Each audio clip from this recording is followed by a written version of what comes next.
All right, hello and welcome to my YouTube channel. Today we're going to do some blending techniques with just using the yellow, the red, and the white paint. And again, these is just a primary colors, primary red, primary yellow, plus white. And I'm using an 8x10 panel canvas. All you need is a square brush, or really most any like large kind of square brush or filbert brush, something like that will work okay for this. Because what we're going to be doing is we're going to be like scrubbing the paint on to create a blend. So there's so many different ways to blend, and it's fun to practice different techniques. So what we're going to do is we're going to work from our darker colors at the bottom, and then we're going to move into some lighter colors at the top. So I'm going to start with my red with just a touch of white. And at the bottom, I'm just going to take the corner of the brush and rub in a circle. Just like this, like you're scrubbing the sink. I'm pushing and scrubbing. So think of it as a scrub. Now, one reason I like doing the paint like this is because, you know, you can even just use the pure red and you can notice the difference in the color. It's just a little different. It just allows you to get a different kind of texture than if you were to just rub the paint on side to side or even blotting it. I'll do another video on, I mean, there's so many different ways you can apply the paint. So, but every different way that you do it is going to give you a different result, which is really exciting. Now, once you have that, notice how it's kind of flat. The colors look kind of the same. Now, what I can do to create a little bit of a difference in the way the colors look is I can add some yellow to it in some spots. So see how I can take the yellow on top here. I'm doing the same motion, but as I do this, it's going to change the color into more of an orange. Now, I only want to do this to the top part because I do want to create a transition from reddish to more of an orangish color. And then we'll move into like lighter colors too, but you're just blending. You're rubbing the red and the yellow is blending together to create this orange, but you're doing it with this scrubbing motion. And I can take some down into the red color, and then you can take some up into the empty space, which is where it's going to start to get much brighter. Let's see how that looks a little brighter because there's less red in it. So as I scrub and pull up, it's going to look less red. And then you can even add white as you go up higher to make it look lighter. So this is how we can kind of transition.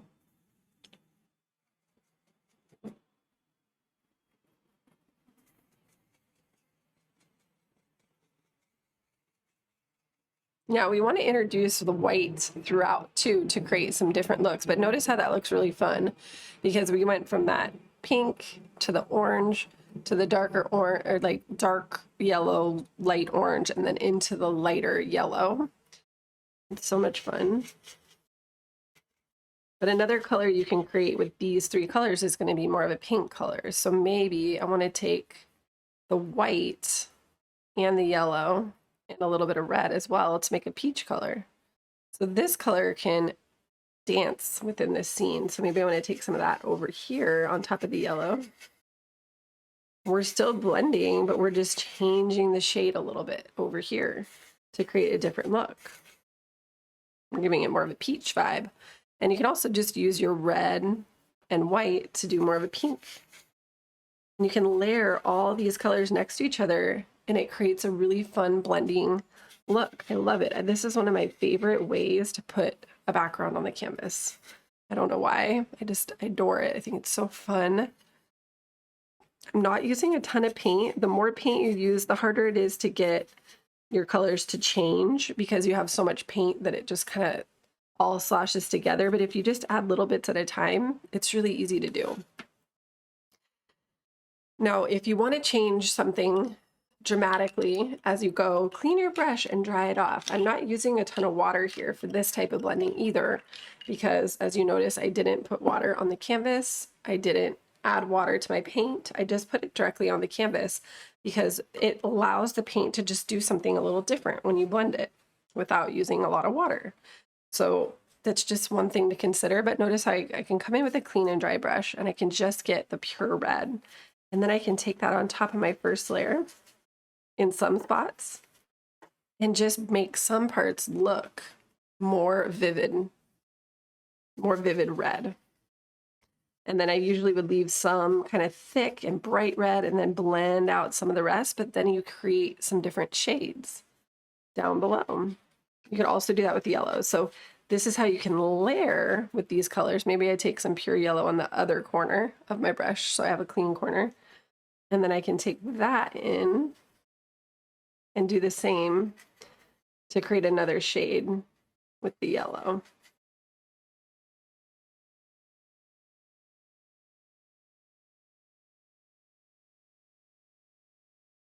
So I'm going to put some more of that darker yellow up here. And then you can move, again, you can mix it all together and make that peach color.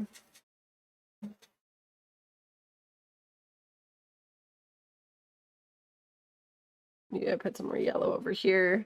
So see how you can add these colors throughout the canvas to create, it's almost like a tie-dye effect, which is really cool. And then you can just go in with almost no paint on your brush and kind of blend between your colors if you want to get it a little bit more blurred out. So you can always go around and just sort of rub and feather things out a little bit. You're going to pick up the paint that's on the canvas, so if you move that somewhere else, it's going to change the look as you spread it. So just be aware of that. That's kind of what we want to do because that's what's going to help everything blend together a little bit more, but not too much. And then remember, you can always clean your brush and dry it, and then maybe even go just for some pure white blending on top. So this is helpful if your colors have gotten really dark or whatever, and then you just get a little bit of pure white. And then I can go, maybe I want my light area in my canvas to be right up here because it's already kind of lighter with that light yellow. And then I can add some white around the edges of those darker colors that come in contact with it to keep that soft vibe. So you still have the shade of that color, but you've softened it so that it really transitions into that brighter space a little bit better. So your white is going to help when it comes to letting those colors dance together and look a little bit more blurred together rather than really harshly coming together. So that is pretty much it. And again, I can come in with those lighter colors like a light pink. You just use more white. And you can break up some of these darker colors below using the white. But you can also make the colors look darker by using more red and yellow and less white. So you really have to kind of decide what you want to see, but it ends up being this really pretty. You can do anything you want with these colors. Just start with using like 3 colors, you know, make it easy on yourself to test it out, to play with this idea and this technique. And then you can really paint anything you want on top of it.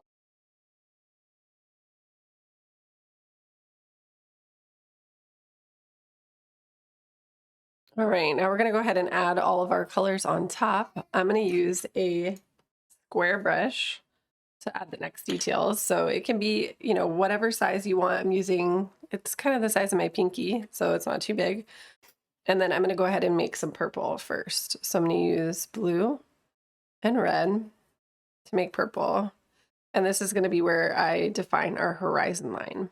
And I want that to go about maybe like 1/3 of the way up from the bottom. So if you find your center, come down just a little bit from there, and you're going to make a horizon line.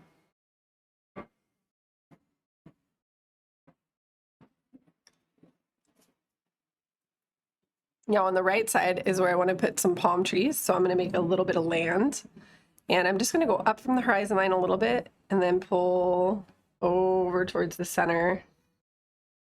And gradually I'm going up, and then it goes a little lower. So make sure you go a little lower as you come down, and then just color it in with that purple.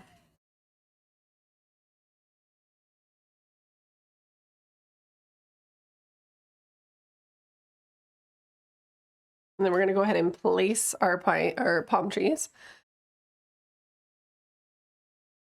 I'm having them come off of this land here, and they're going to swoosh.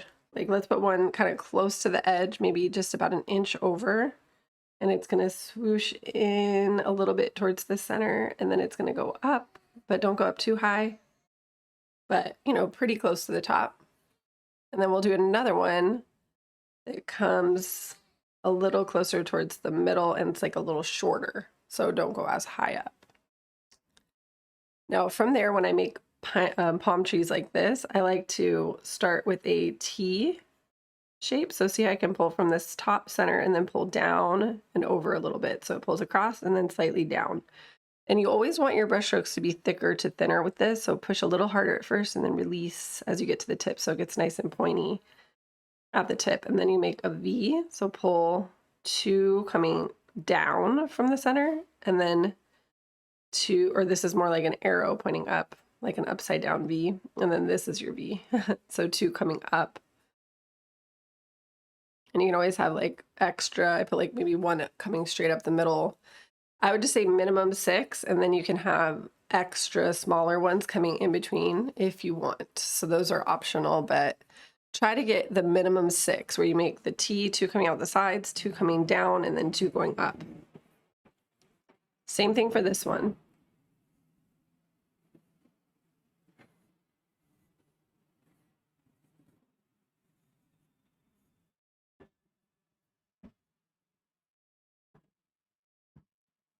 Now I want these to go from thicker to thinner, so make them a little thicker at the base, the tree trunks themselves. So you can always thicken those up just a smidge. You can always add a few extra layers to make it a little darker. We're gonna add some black too, but we just wanna get our basic shapes in there. And now while we have this placed, I wanna add a reflection in the water on this side here. So what we're gonna do is pull these down from the base of this tree. I'm gonna come down and then I'm just gonna pull over like that. Same thing here, pulling in a little bit and then over. It's like you're kind of mirroring it, but you're making it distorted. So I'm just really lightly wiggling the brush and pulling it down. And since this is shorter here, I'm not doing the tops of the trees here. I'm just doing the bottoms, but you can have a little bit of extra darkness down here, like maybe to reflect the palm fronds a little bit, maybe just really subtly adding a little bit. But I do want to add some dark horizontal lines coming through the space down here just a little bit. So I'm using that purple and I'm just making horizontal lines that are broken going from side to side. So you have some different colors happening down here.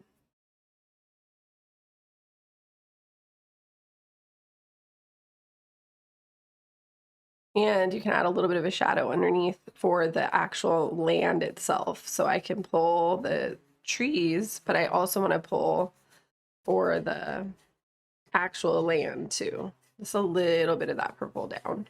And notice how I'm not making it too thick, making it kind of subtle. And that's how you can enhance the idea of a reflection a little bit, is by making it kind of match and mirror what's happening on top, but making it a little different, whether it's like a little less opaque or whether it's just a slightly different color.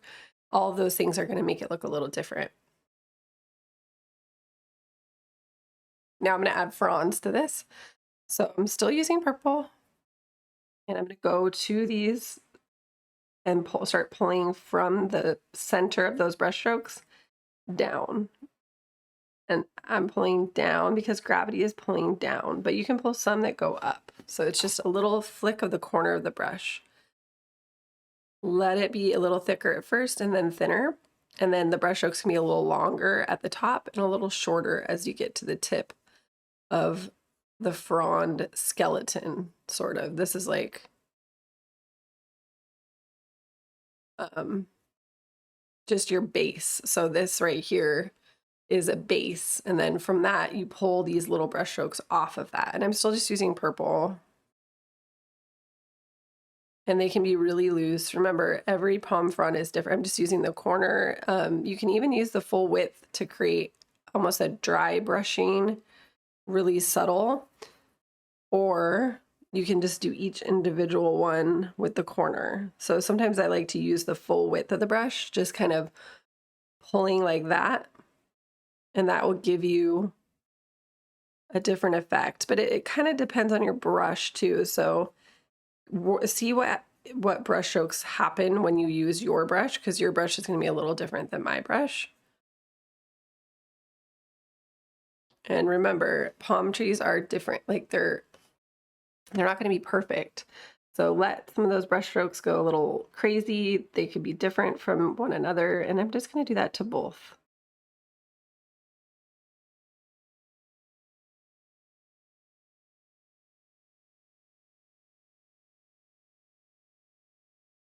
And usually for the trees that I pull off to the sides, like these ones, I will only pull down, not up, because gravity, if you look at a tree, the fronds are typically pulling down from the ones that are going like across horizontally because of gravity. And I live in a place where there's a lot of palm trees everywhere. So I'm pretty familiar with the way they grow. Sometimes they have missing leaves, dead leaves, you know, and there's a lot of different stuff going on there. And there's a lot of different varieties that have different characteristics. So you can always change it up to your preference.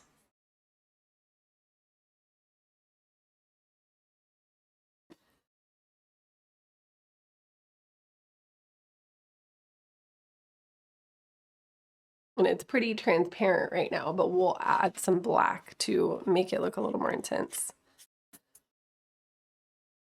Now, while that dries just for a second, I'm going to take a little bit of white on my finger and add a little sun here. And I'm just going to put it like right slightly off to the left.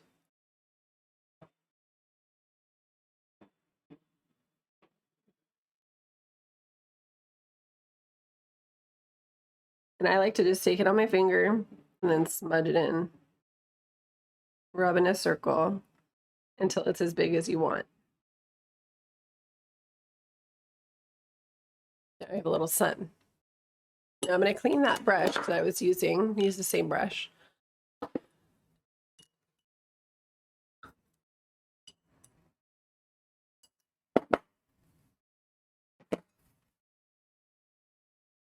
Make sure it's clean and dry. And then I can take that white, maybe even with a little yellow mixed in. I'm going to do yellow and white. But mostly white. I want it pretty light. And then I'm going to go under the sun and pull right underneath and add a little reflection in the water. And notice how I can make it a little wider at the top. And then as I come down, I make it a little bit more narrow. It's almost like it becomes an ice cream cone.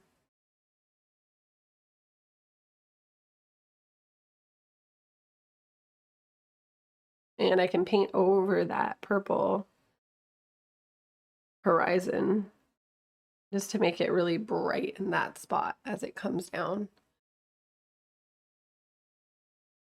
And if you want to tone it down a little bit, you can always come in and make your pink. So turning red and white together. And you can go in and kind of soften it if it got a little too crazy, because sometimes we do the highlights and it's like, ooh. Maybe you want to add some of that pink just going horizontally in the bottom. And it's just going to add to the texture that we're trying to move. We want the texture on the bottom to move, to start to move horizontally, even though we didn't paint the background that way. That's totally okay. And you can even make it lighter again. So maybe you just use that yellow and white again if you want. And you want to drag a little bit of a highlight across the bottom of the island. You can even go under here to thin out your horizon on the left too. So I'm kind of just dialing down that first initial horizon line that I made, and I'm pulling it right under the island. And I'm going to add some of that brighter highlight color, the white and the yellow, over the shadow and just throughout the bottom of the background. But I want it more concentrated right under the sun. So try not to make it too bulky everywhere else. it can be really subtle everywhere else, but not too bulky. Otherwise, it will diminish the highlight effect under the sun. So you want to make sure that still stays pretty bright. And you can always go back in and add more white and make it a little thicker. And I can even just make it really rough, kind of chunky. And notice how I can do like broken lines too, just barely touching little chunks of broken, really rough. And it gives it some fun texture and drama, which is nice. And then you can always add more drama everywhere else too, but again, keep it more concentrated under the sun, and then it'll give it a little bit of a better result. So now we have that. And I'm going to clean the brush again because I want to get some darker colors in the palm trees up top. The reflection, I want it to stay subtle, so I'm not adding any more colors there. But I'm going to clean the brush, and I'm going to use just the black. And I want to go in and I want to darken the bottom of the island. You can leave the top kind of a little bit less dark, more purplish. But see how I'm going under here?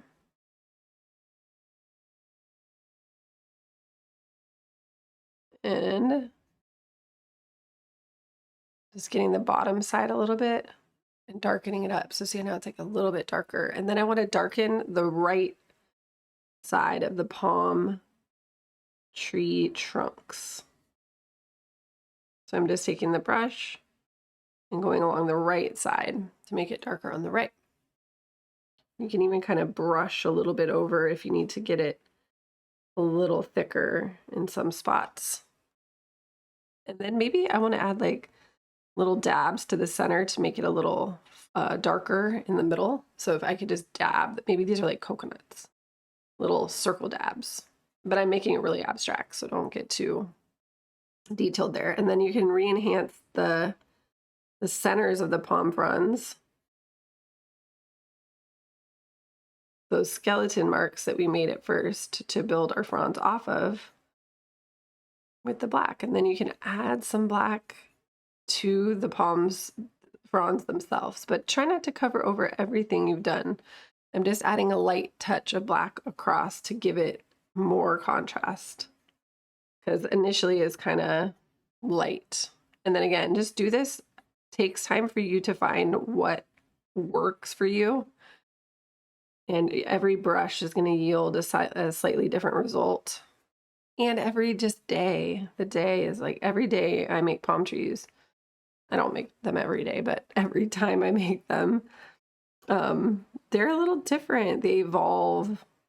They evolve with my mood. They evolve with the whole context of the background and everything that I'm painting. So sometimes when you're painting something and you're looking at it, I mean, the background and everything that you're doing is going to have an effect on the way that you execute it. So just let that happen without too much resistance, because if you're resisting what's naturally coming out of you, that's kind of like blocking your own creative impulse. So it's great to follow along. Like I love following along with teachers who have maybe a different style or approach. You can learn a lot there, but at the same time, you have to be able to just take that as, you know, a suggestion, not necessarily a rule. So just because I'm doing it a certain way, it could give you a starting point and an idea for what to paint or how to add it, but it doesn't have to dictate the entire process or outcome. But that gave it a lot more drama at the top, just a lot more brightness. And then I'm going to clean the brush. I want to add some highlights to the trees. We can add some little birds in there, and then we're going to call it done because we're keeping it really simple, which is what I like to do. I want you to be able to just have no excuses to not create. I think that one of the most excuses I hear when I talk to people is like, I haven't painted in years. And I'm like, well, why? And it's like, well, I don't have the time. And I'm like, well, really, you can just sit down and paint for 30 minutes. It's not have to be a big deal. But I think sometimes we get this idea that it does have to be this huge, long process, but it really doesn't. So now I'm going to come back to that brush. I'm just cleaning and drying it. And I want to create some highlights on my palms. So I'm going to use Let's do some blue for that. I'm going to use blue and white. I want this to be my highlight color because we don't really have any blues in there, and it could really add some fun pop of color that we don't have yet. But you could technically use any color you want. You could use pink, you could use yellow, anything that's darker, or sorry, brighter than the colors you're using to highlight is going to get you a highlight effect. So what I'm going to do is go to the trees on the left side, where closest to the sun. I'm going to pull. Just notice I'm taking the edge of the brush up to the edge of the trunk and then gently pulling over towards the center of the palm tree trunk. Not too far, because we do want that dark highlight or shadow on the right side still. And I can take it all the way down into the island, which really enhances like the tree coming out of and sitting on top of within that shape.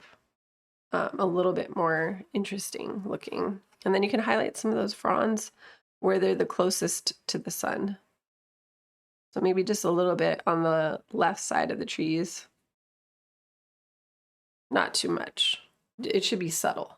If you do too much, it can begin to like kind of take away from everything else. So you just want to be really gentle with your highlights sometimes. They can have drama and stuff, but you don't want it to be like completely covering over your painting. And you can even highlight the little centers, the little dabs.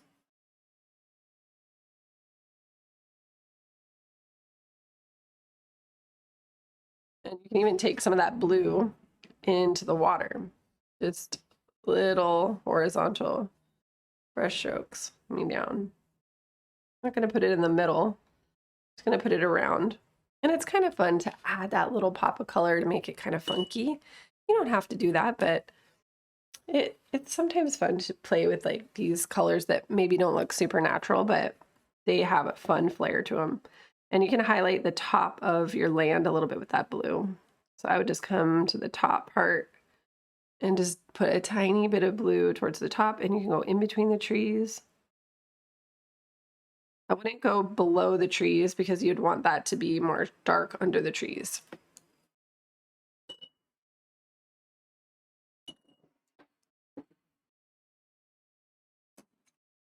And then we'll add some birds. So try to find a smaller pointy brush for this. Like a small round brush would be good. Something like this. Sometimes I just like using really inexpensive small round brushes because even if they're kind of nice, they tend to get frayed. So I'll show you one of my other brushes, what happened to it. It's like, I don't know if you can see on the camera is that good, but it's very frayed. It's like, boop. And I can fix it. I have a video showing how you can fix it, but it's kind of a hassle because they do that really easily. And then at a certain point, they're not fixable. So sometimes just getting a bunch of cheap little round detail brushes and then kind of just going, all right, this one's had enough love, and then donate them to like a school or something like that. I mean, they're still usable, but they're not going to be easy to get fine details with at a certain point. Just saying. Now you can make the birds look more subtle by using like a dark purple, or you can just go straight into your black. So I'm just going to go straight into the black. And I'm going to make an M and a V. So